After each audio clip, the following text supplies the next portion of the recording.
and that is with regard to Ladakh. The phased disengagement has finally started. Now, it remains to be seen how China proceeds with it, and not just in words, but also actions. Look at the visuals on your screen. 2020 Galwan clash was that big moment that started to escalate tensions between India and Ladakh. The troops were on the ground. And now, after the co-commander level talks, after the highest level of engagement by our leaders and governments, when the bilateral was on after 4 to 5 years between India and China, you're looking at the visuals of the BRICS summit in Kazan, Russia. That is when the phased disengagement was announced and has started now. We can confirm to you about what is happening on the ground is, for example, one tent on each side. Temporary structures have been dismantled. Indian soldiers slowly and steadily taking a step back to the western side of the Sharding Nala, while the Chinese soldiers are retreating to the eastern side.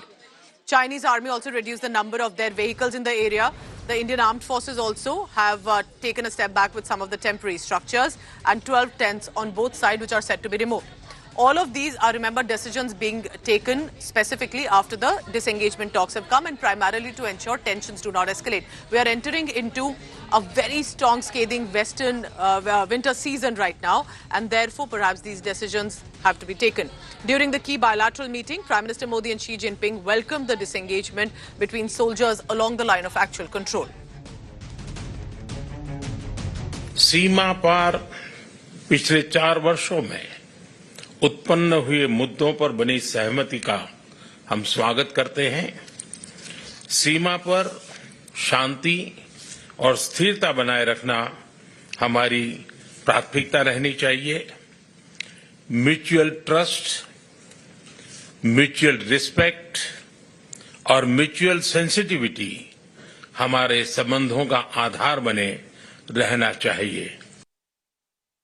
My colleague Shivani Sharma is joining me this morning. Shivani was reporting from the Pangong Tso in Ladakh barely a few days ago, because that's also one of the points of bone of contention. Shivani, good morning. So you tell me precisely what kind of phased disengagement is taking place, and I hope that India is also not going to lower the guard because you just don't trust China anymore.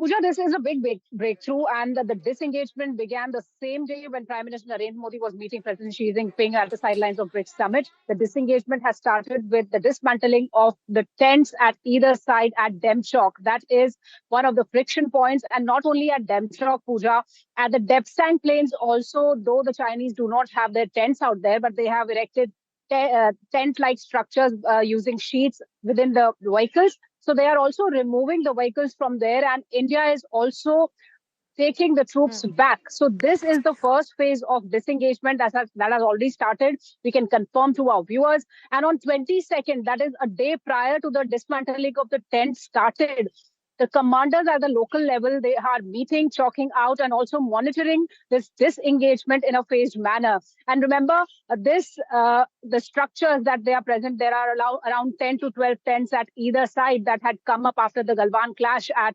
Demchok and the Depsang also. They will be removed, and it will take around a week's time. And after these structures are temporarily that were temporarily present there, they will be removed. The patrolling will resume and the tensions will ease out. But yes, Army is not lowering its guards. Army is monitoring the situation. It is on a high alert while they are doing so. And the whole event, the whole development is also being taken into a videograph form so that it remains as an evidence with the Army that this was what had happened after the agreement was reached on the resolution of patrolling once again from these friction points. So disengagement has started. It's under process. We will get more inputs and details of this process very soon.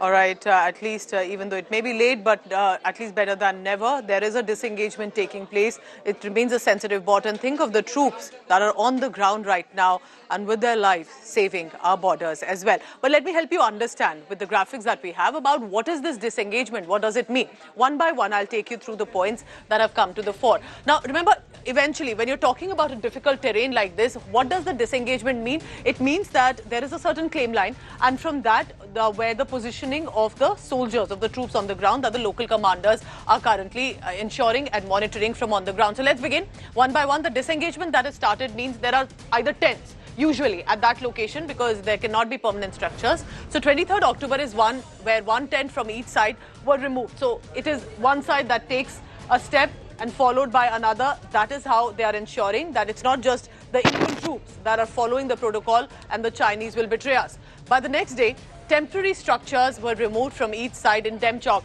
Temporary structures can mean tents, tarpaulins or vehicles that have been placed on which the tarpaulin are usually placed.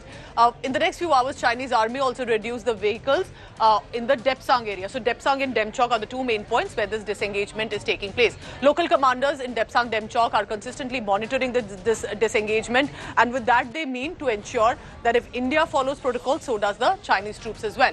This is important. 10 to 12 temporary structures specifically that China had started to build on that area that are also set to be removed and slowly and steadily are being removed.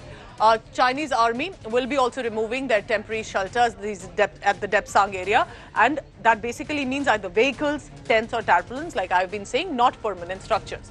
Patrolling expected to resume in Depsang, which means by the soldiers they will start with a zone that has been confirmed and in the next 4 to 5 days. So that is the latest that's coming in. A quick word from you as well, Shivani, on this. Do you think that it's going to be about the next few months that we will have to monitor this progress? Because I cannot help that whether it's in 2020 or 1962, India will have to tread very cautiously on this. Exactly, Pooja. That's what the Chief of the Army Staff, General Upen Dwivedi, has also said, that we have to bring back that trust. We have to ensure that Chinese goes by their words. And for that matter, Indian Army will remain vigilant, not only for the coming months, but it has to remain vigilant throughout this whole area, throughout the year or for coming years too, because we cannot trust the Chinese. We've had that experience with them. So as this disengagement has started, see, we have to remember, Pooja, there are three major phases: disengagement, de-escalation, and then de-induction. So this is disengagement that has started. That means that the proximity between the Indian and the Chinese troops will be lessened now. They will be far away from each other because that creates tension. That eyeball-to-eyeball situation will not be there. And then the patrolling will resume. And then we have to see that the Chinese do not try their attacks again, and they don't try to intrude into our close proximity. So that's where the Indian Army will not lower its guards. It will remain alert. Now the disengagement is happening, but the de-escalation might take some more months or years to come. So the number of troops there which are deployed will remain like this only. But yes, the temporary structures are being dismantled as of now, and this will take another week's time. Stay on with me and keep tracking all the latest on that, because to the viewer, it's also important for you to understand the kind of terrain that we are talking about, remember, are extremely harsh. And then there are harsh winters also coming in, and the troops on the ground have to ensure that our borders are safe, but also there is a protocol that's followed. So let me tell you, what are we looking at when we talk about the line of actual control and in Ladakh? Look at this. Look, through our map and satellite images, I want to help you understand. So Depsang and Demchok, these are the 2 points of which the focus is of the phase disengagement. But in other areas also, there's already been a certain clarity. There have been co-commander level talks. There have been discussions and deliberations done. Now, in the line of actual control, this was where, remember 2020 when the clashes took place, casualties were reported. This is what escalated tensions, and a buffer zone sort of was created, to put it subtly. Gogra Hot Spring, where there has been a certain pullback by the troops, also from the disengagement that's starting in these two areas. The north and south bank of Pangong Tso and the Galwan Valley, where there is a certain decision that has been taken. While Gogra Hot Springs is where the troops have been pulled back, but these 2 points that you're looking at will be the focus of the phased disengagement. That's what we are looking at. And here's hoping that with India-China, there will be a larger border breakthrough, and perhaps the countries can focus on other issues, specifically when it comes to Asia.